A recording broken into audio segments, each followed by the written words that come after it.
Good morning, happy Tuesday. I'm losing sight of what day it is. Today we're going to continue reading. We were reading Eastern Thought for the Western Mind, and the subject yesterday was what kind of scopes that we look through in our lives, and that we need to be able to pivot on a dime and look through different levels of clarity or intensity when we analyze our lives as a way to get to the root of human suffering. So yesterday we talked about telescope. Today it's microscope. So one is far away and one is really close. When the lens of the intellect becomes refined, it's able to examine many things in detail. In the same way that a microscope is able to detect bacteria and types of germs that cause disease, so too the intellect is able to use its microscope capacity to detect those germs that cause emotional and spiritual illness. So being able to look within, whether it's your own situation or maybe one within the people or the community you're in. For example, it's able to examine and understand that the illness of anger comes from the germ of expectation. And that line really resonated with me. I think my problem is I expect too much or the best from everybody, and I feel let down when it doesn't happen that way. And I heard from my aunt, my mom's twin, that my mom was the same way. She always got disappointed because she almost put every moment of every person of every time on a pedestal. For example, it's able to examine and understand that illness of anger comes from the germ of expectation. So there we are, projecting the future before we've even arrived there. That is the illness of possessiveness coming from the germ of insecurity. The illness of aggression or forcefulness comes from the germ of fear. So the illness of possessiveness comes from the germ of insecurity, whether it's food insecurity, social insecurity, and the illness of aggression or forcefulness comes from the germ of fear. So think about a dog on a leash and maybe lashing out and biting. And the illness of stress stems from the germs of worry, doubt, and greed. If the germs are seen and understood, then the illness can be cured through the application of appropriate knowledge and meditation. Meditation is a form of focused silence, acts like a spiritual laser, dissolving the acquired germs and emerging the original healing energies of the self, such as peace and self-respect. So I do hear often that if we were to do more meditation, we would be able to conquer all these battles and duels that are happening up here. They're invisible, they're in our head, they're not actually happening, it's all perspective. Without this focused silence, it's difficult to remove the germs, even if they're seen and understood. The original innate energy of the soul is needed for any permanent cure. So you need to come almost like you're peeling back the cobwebs to get to the core of what it is that you're actually asking about. So today I wanted to focus on some back work. I feel like a lot of people are coming to me in their lives right now with a lot of stress. And where does our body store stress? Usually neck, shoulders, lower back. Lower back, I've read that kind of stress comes from your vocation, and the stress in your neck and your shoulders comes from what's happening in your head and your heart. So I wanted to pull the Healthy Back deck. We'll pull a few things from there. This isn't revolutionary. You know, when I talk about this deck, it's not always that exciting, but we'll pull a few things from here and see if we can help people's backs for the rest of the season. We're almost at Christmas time, so hopefully people are able to take a break and a big breath. So coming to the mat, this is where all the magic happens for our back anyways, so then I'll pull the cards once we're up and around. Thumb to heels and lower that back. So pause for a moment. Remember the three segments of our back. So I have my lower back, which means I have to tuck my tail slightly to start to lower down the lower back. Then I have the mid back behind my diaphragm, and then I have my upper back, and that's the piece that can lead to tightness of neck and shoulders quite often from our vocation or our technology habits. Let's just stay for a moment in constructive rest. Arms are not that far away from your body, palms are turned up. And in your mind, I want you to think of these bones I'm going to tell you about, and they're like anchor points. So like when you see a butterfly tacked down in a glass enclosure at the museum, think about the pieces, the places where you're tacked down. So first I think of my knuckles, that's going to tack me down. And I'm able to relax the arms, so then the flesh of the forearm, then the bicep, and then finally the shoulders wide and tacked down. This is really key for opening the front and back of the upper back. Then I think about my feet. So pressing the ball and the heel of your foot down, toes lift. Spread the toes and drop them down. Those are more tacks, tacking down our foot. Engage the core and gently press the lower back down. And you might feel your tailbone, and you might not be able to press the lower back down. And now I'm going to engage the diaphragm and press the mid back down. This is a little harder. And the more I tuck my tail, I can feel a deep muscular engagement with my hips, my belly, my back as I try to press the whole back down. You might take your arms a little wider so that you can press more of your upper back down. Chin is slightly in the sky so that I can still have this curve in my neck, because you never want to flatten the neck, but I can feel the boniness of my skull also tacking down. And now, without moving, can you freely take 3 full breath rounds here? Inhale through the nose. Exhale. Inhale. Exhale. Inhale. Exhale. And one more time. Big breath in. Exhale. Now let's take our arms a little wider. Maybe cactus, or some of you can even take them behind you, if it's not going to affect the beautiful alignment we just put into place. Let's try to take 3 breaths here. Inhale. Press the lower back down. Exhale. Inhale. Exhale. And this time as you inhale, press your feet to the floor, lift the weight of your hips up just enough so that they're kind of dangling. Inhale. Exhale all the way back down, knees to chest, little boat. Now that we have that awareness of the muscle and the bones working together in our back, we're going to add some tiny bridge work. What's amazing, bridge is often prescribed as a daily thing to help lower back issues. And the nice benefit is it also develops your core, because the core and the back muscles work together, wrapped around. I call it a corset, holding my posture. You can't have a loose belly and not have also a loose back. They work together. Think of an elastic band. There isn't one side that's tight and one side that's loose. So hands on the floor this time. Clench your bum to center. Squeeze your thighs and lift your bum 1 inch. Exhale all the way down. Now let's align this with our breath. So feet root, bum clenches, inhale, lift. Exhale, slowly come down. One more time, feet root, bum clenches, energy moves to center, hips rise.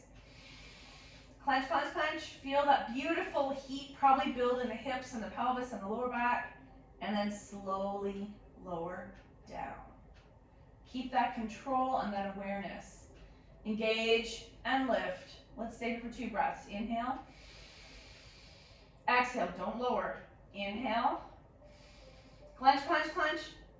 Exhale all the way down and release the clench when you land. Let's do it one more time. So we're bringing all this beautiful blood flow to the tailbone and the sacrum and the glutes, for if you are going to be sitting today. Clench, press the center, feet root, hips rise. Option to roll the shoulders under, making this a little bit bigger bridge, but don't let the knees go wide. Clench, clench, clench.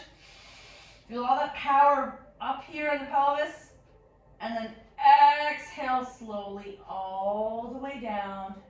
Gently bringing knees to chest, gently rocking side to side. So for every pose, there's an alternative pose, and the alternative pose to bridge would be knees to chest, totally opposite.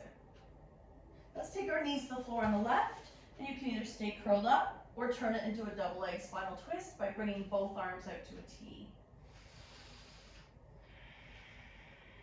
And you have an option to keep these knees at a right angle or hug them in. You might feel a deeper stretch in the glute and lower back. Back to center, little boat. Let's take our knees to the floor on the right. Left arm opens to a T.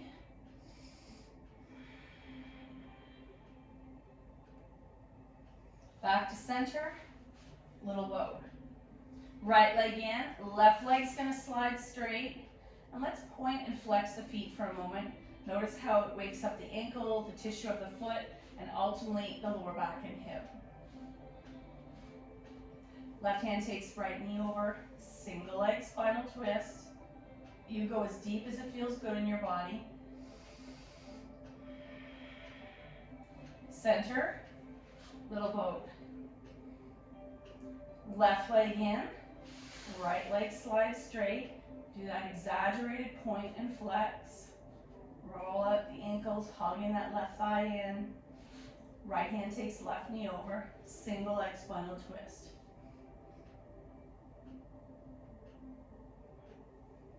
Back to center, little boat or egg beaters.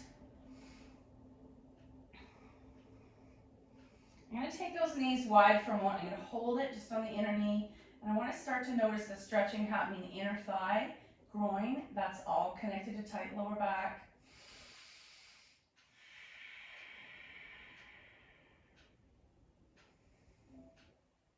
And imagine if you came to each pose in yoga, each practice without an agenda. You came to see, what does my body feel like where I'm at today? So I'm meeting it where it's at. I don't need to look and say, well, today I'm going to do the splits, or tomorrow I want to have more core. I want to just experience my body. No agenda, no schedule, no timetable. And I've never met somebody ever who said they regretted doing their yoga practice. So you can choose to stay here or bring it into setup for happy baby. Now we're pulling the thighs towards the side body. I'm pressing the tailbone down.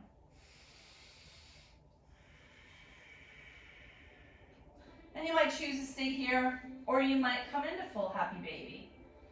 You might stay still, or you might gently rock side to side. And then coming together with the feet. Oh yeah. Choosing to stay here, I'm in bound angle on my back, or I could take those feet to the mat, coming back into bound angle, or coming into reclined goddess. Arms in cactus, and waiting for every piece of the body to fall away from that center invisible line.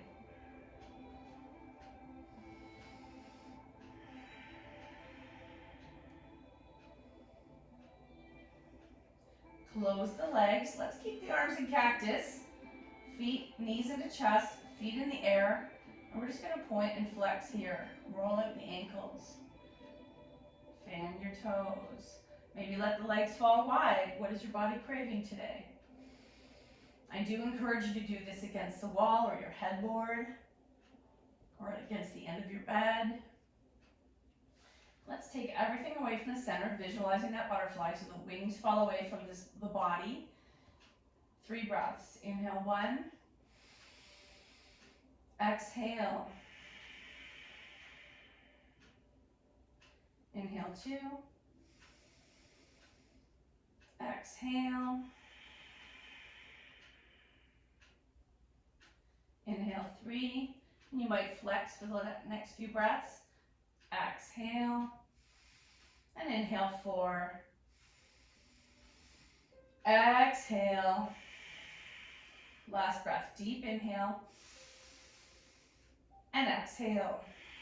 Close the legs, knees to chest. And can we do shoelace, no hands?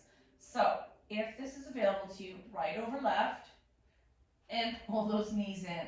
My hands want to deepen the stretch, but I'm going in with my natural range of motion. Inhale 1, flex the feet, exhale. Inhale 2, exhale, shake it out. Left over right, oh, I shouldn't use my hands. Flex, pull it towards your belly. Inhale 1, exhale. Inhale 2, exhale, shake it out. I'm going to roll onto my side, come all the way up, and pick your child's pose. This is where we're going to do the first stretch in the morning that's upright.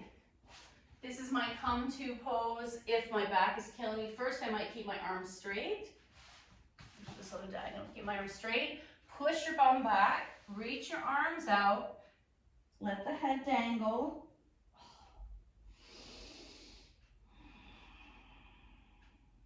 There's this variation, or even better, I like to bring my chest to the floor, look forward, butt in the air.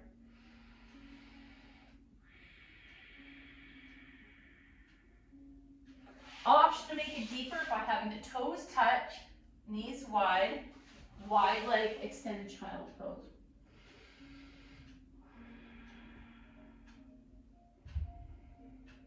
And then come upright. So one of the first stretches Actually, a lot of the stretches start with the idea of lengthening the torso, gravity and age, and the air pressure in the air over the day gently presses us down. There's a belief that we can be up to an inch shorter by the end of the day from all the tissue being compacted between our joints. So let's take left hand, actually we'll do this first. Arms in the sky, reach up, hold that imaginary beach ball, engage the core, lift that ball while keeping the head down. So reach, reach, reach, reach, reach. So it's almost like the outside of me is pulling out this long extended ladder. Notice my pinky fingers are turned forward. That's a great rotation for the shoulders and wrists. You could turn them back and forth. Reach, reach, reach. And now I'm gonna bring them together so that I'm able to tilt to the right. Oh, I'm trying not to tip the whole body. Center, reach up. Can I tilt a little to the left without moving and release? Oh. Let's take our arms up to center, interlace. Press the palms away. Some of us are going to take this up to the top, depending on your shoulder mobility, and try to pull your hands away from yourself. Shake it out. Okay, switching legs, non-dominant in front now. Left palm to the floor, right hand can stay on your, lap, and I'm just going to slide. And again, I'm keeping this right side tacked down. How far can I slide? And I'm stretching this lower back here without toppling, without lifting the butt. Oh, and back up. Other side. Right hand to the floor, left hand can come to my knee. I'm just gonna slide. The key here is we're stretching this lower back sideways, which we don't have this option to very often. Oh. And I can feel a spot where it's tight on my dominant side. If you feel somewhere, spend another breath there and come right out. Let's take one leg out, one leg in, and do the same experience. Does it help you having a leg out and not being in seated Sukhasana? Left hand to left leg, and I'm either going to slide to the side or on the floor behind the leg. Oh my gosh, and I can feel it pulling, so I'm going to give it a little love. And then upright. Right hand to the floor, and stretch. And back up. Let's switch. Right leg out, left leg in. Right hand, right leg. So the torso is gently moving because we're stretching this lower back, but I'm not tipping the legs. Upright and the other side. Left hand to the floor. You may not go as far as you want to go, and come on out. Let's try with both legs out. I don't know if I've ever done this one. Left hand to the floor. So lower half is anchored firmly, so the stretch is happening in the lower back. Slide that left hand. I like to bring the arm. How deep of a curve can I make on this right side? And then back up. Right hand to the floor, left arm up. So bicep beside the ear, pinky foot forward. Flex. And how far can my back go, side body, without tipping? Oh, I love that. Shake out the ankles. Let's do a spinal twist. Right hand, left knee, left hand beside you or behind you. Twist. Center. Left hand, right knee, right hand beside you or behind you. Twist. Back to center, and let's do full Marichi's pose. You have a choice. Right leg over left, crossing at the ankle, or pull it all the way up. I'm going to hug and twist to the right first, and then counter twist. Center, and shake it out. Right leg extends, left leg over. It could be low, medium, or high, depending on your hip mobility. I'm going to twist, and then counter twist. And back to center. Roll out the ankles, and let's take our soles together. Coming back to that bound angle, I like to bind around the feet if I can reach, or holding the ankles. Gently pressing the knees towards the earth, opening the hips. Remember that connectivity to the lower back. And maybe I don't go any further. Maybe this is it. We just sit here. Or we start to hinge. I'm not going to expect you to fold all the way over, but just that idea of suggesting a little bit of stretch. And then come on out. Okay, let's see what our back friends have. That's the floor one, we're not going back there. Oh, bridge. We just did that. Knees to chest. We just did that, my favorite. Really key. Strengthens the lower back and the glute muscles. Hand to, we haven't done this today. The strap. Let's grab the strap. But let's do it sitting up. We don't do this very often. So I'm going to take the strap to my ball of my foot. Up, open. Across the midline. Oh, look how much easier that is when I'm not lying down. I'll do the other side. And then we're going to do it lying down. So strap to the ball of the foot. Up, open. I feel like it's a lot more natural range of motion because you can't go crazy big. Now let's try it lying down. Knees to chest, feet in the air. Start off by massaging those hamstrings because that is ultimately a sign of a very tight back if these hamstrings are tight. Point and flex. Strap to the ball of the right foot, slowly lower flex, left leg. And you can start to stir this right leg. Remember, you're not winding the strap around the wrist. And then taking that leg out to the side. Oh, that feels good. And then maybe you're going to rest your hand on the left hip or take the left arm out to a T.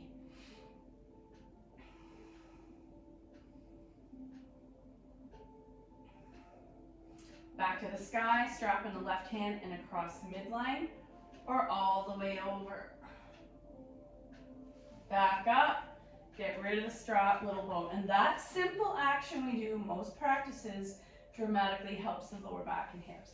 Feet in the air, flex the right leg and lower it out of your way. Give a little love to the left leg.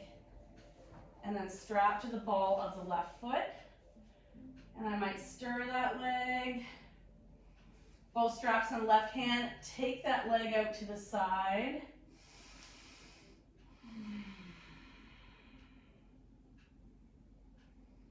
Back to the sky, strap in the right hand and across the midline. Really notice the different sensations that happen as that leg moves. And then get rid of the strap, little boat. Roll up. Nice work. Let's see. So again, there's nothing that's life-changing, but quite often you'll remember in your practice what poses really help your lower back. Thread the needle on the Thread the needle on the legs is very helpful. They're recommending swimmer and cobras and seal. We're not doing a lot of that today because I feel like if your back is already sore and you add these tight back bends in, you're just making it worse. We can do shoulder thread the needle, and that ultimately helps the back as well because I'm helping the upper back. So coming into tabletop, left arm to a T, flex that hand, and slowly try to open to stacked arms. You're going to feel, let's try it 3 times. You're going to feel that tightness of the upper back is inhibiting this arm from fully opening. So touching down, flex, open, and you're also looking with your eyes, and come back down. I can feel I need to wake up the spinal twist piece of this. Hand touches down, open, and come back down, and last time.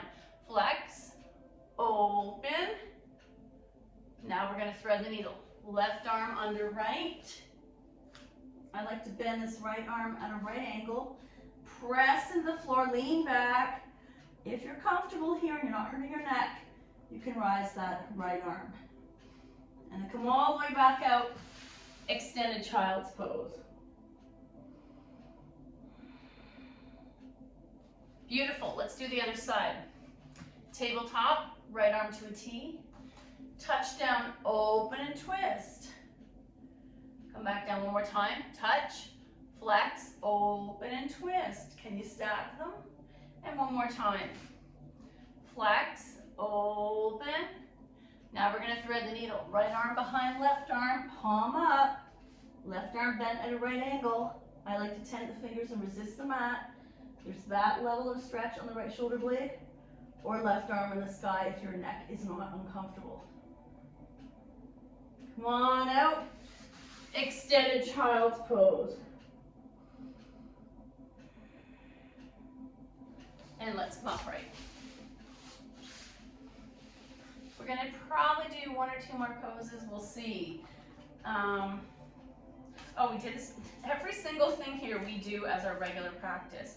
I do see, though, the eagle arms. Let's do that. Coming into scrub arms, right into left, bind. If I'm not comfortable doing the bind, I'm just going to extend one arm and pull it across. That's my variation. So coming into bind, I'd like you to lift that up to the shoulder height so it's almost at a right angle. Inhale up, exhale down. We'll do it 3 times on each side. Inhale up, exhale down. One more time. Inhale up to your capacity, exhale down, and shake it out. Nice. Other side. Scrub arms.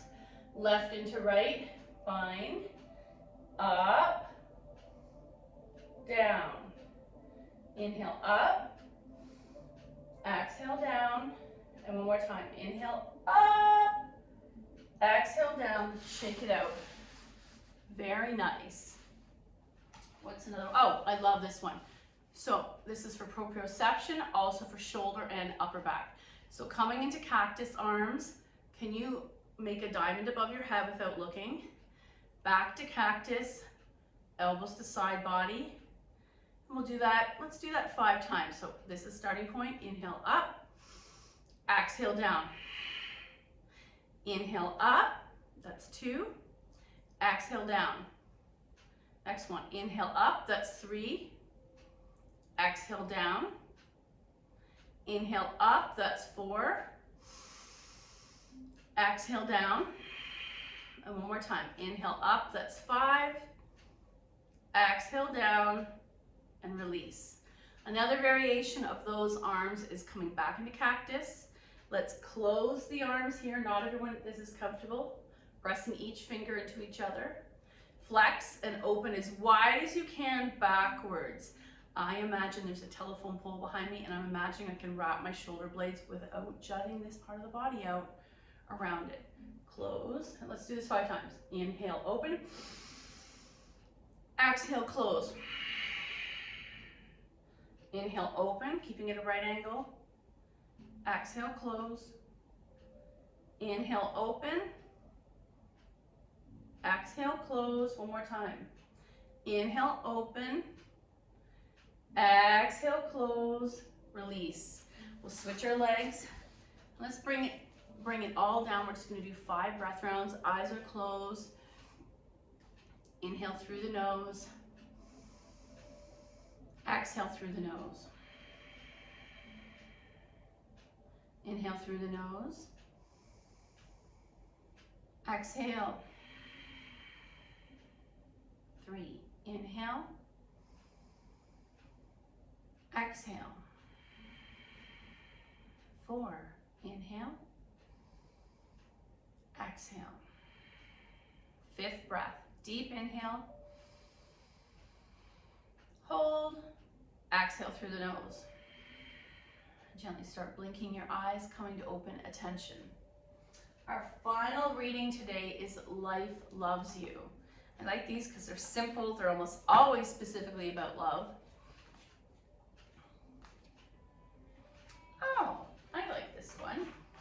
Especially if you're feeling unsure of yourself, it says, I can do it. Trust is the key word here. Trust, we talk about blind faith a lot. In times of trouble, remember this. Who you think you are cannot handle this challenge, but who you really are can and will. And it could stem from how your family spoke to you as a child, your partner, your teachers, your friends. Thank you so much for your effort. The good in me sees the good in you. Namaste.